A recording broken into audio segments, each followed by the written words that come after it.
At the same time, not so far away in Europe, more Jews were joining a movement called Zionism, which said that Judaism was not just a religion, but a nationality, one that deserved a nation of its own, Israel.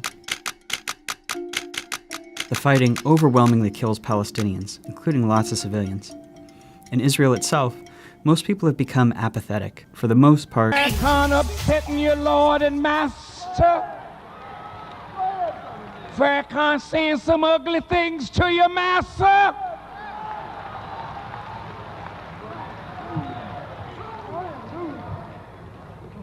Farrakhan is a hater, that's what he is.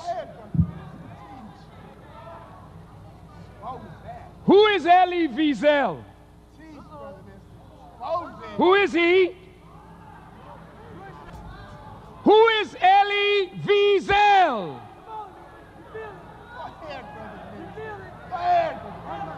Elie Wiesel is a man that got the Nobel Peace Prize.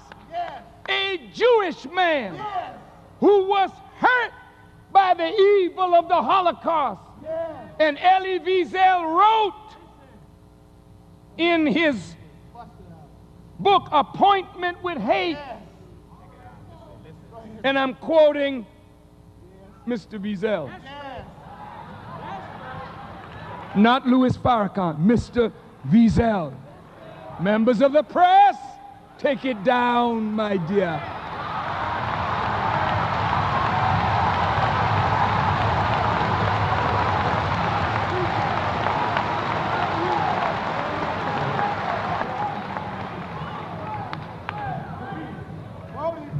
Mr. Wiesel writes,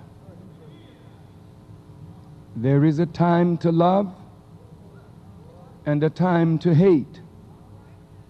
And whoever does not hate when he should, does not deserve to love when he should, does not deserve to love when he is able.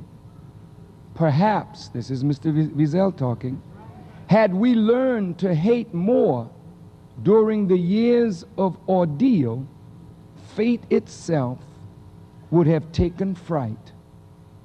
The Germans did their best to teach us, but we were poor pupils in the discipline of hate.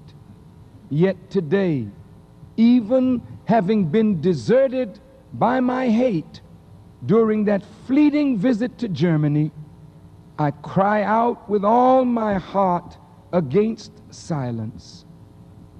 Every Jew somewhere in his being should set apart a zone of hate, healthy, virile hate, for what the German personifies and what persists in the German.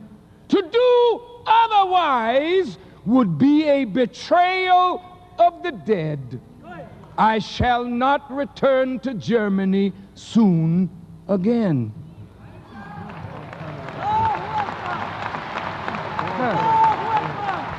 Now, I want to talk to you. Go ahead, brother. I want to reason with you. Mr. Elie Wiesel wrote this.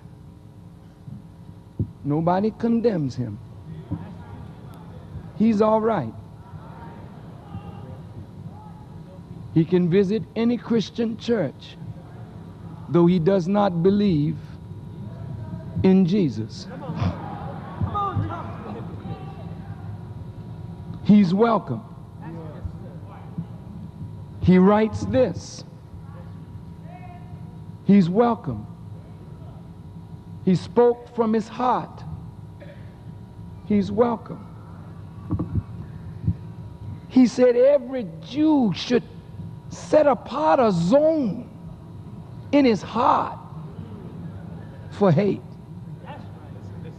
Virile hate. Peace Prize. Peace Prize.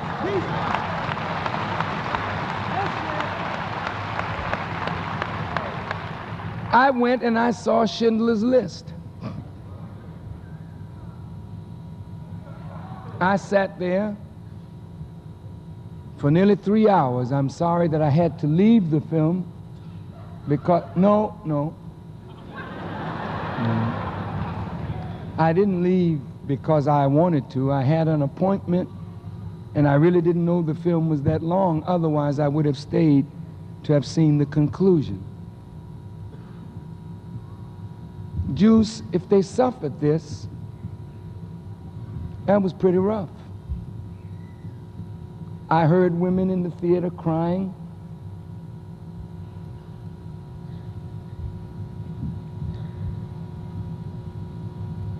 And I asked myself when I left the theater, why is it that when we go to the Holocaust Museum, $200 million was spent to build it, and $21 million a year of taxpayers' dollars go to support it, and when you go and learn of the horror of what happened to a segment of the human family, are you not learning not only to have compassion for Jews, but hate for those who did that? Why aren't Jews classified as hate teachers